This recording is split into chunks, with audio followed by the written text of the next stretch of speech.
two things we'd like to welcome in Jason Collins from the Evansville Police Department. And why don't you talk a little bit about the Citizen Academy? Yeah, we have our spring session coming up. We've been doing this for a number of years now. We usually get about 50 to 60 people in each session, and it's a great chance to meet the officers that work at the Evansville Police Department, and they'll come in and talk about what each of the units do. It starts off with gang task force issues. Meth suppression unit will come in. We have K9, SWAT.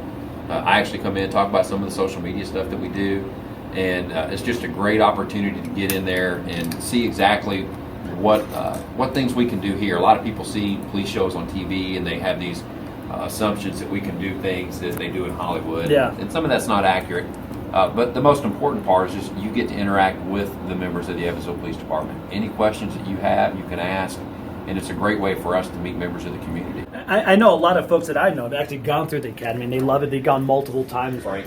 Frank is one of them. But Phil, this is, you'll show this is real police work being done, and these are real cases and these are real things happening. So, they're not going to do it. You'll show them pictures and you'll get the stories that have happened here in the Evansville area. So it's a real life experience, and it really is very educational for people to go check it out. Absolutely. I agree wholeheartedly with all the statements you just made. It makes police work very real, and it does knock those myths out the way. Yeah. We don't have air machines and computers that we can touch stuff and be like, oh, this is the guy who did it. There's actual thought and process. And yes, and investigation work that has to be done. Well, let me ask you a question. I'll ask you both. What would be, if you went to the Citizen Academy, what would be your favorite? What's your favorite part of it? Is there like a K9 unit or ballistics, or is there? Oh, it's got to be the K9. Everybody loves the dog. Okay. Is it chaos that's in the, or is it different dogs every time? It can be different dogs every time. So what about you, Jason? What would be your favorite? I think the firearm simulator, because we actually set it up where people can come in and use the same training system that we use, where we do the shoot, don't shoot scenarios.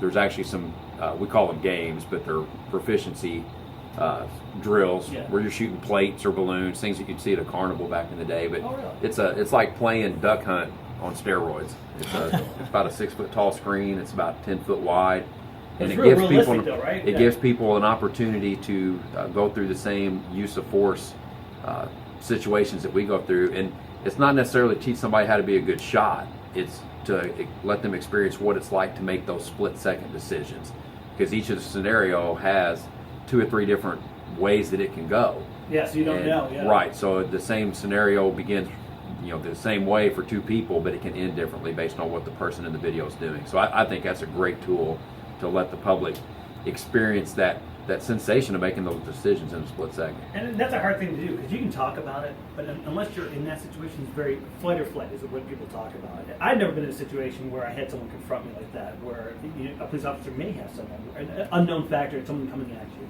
So I would say, oh, well, how come you didn't use your taser and all that? But I've never been there. To have a chance to have that simulated, it's still, it's not the guy from the screen that can come out and jump at you.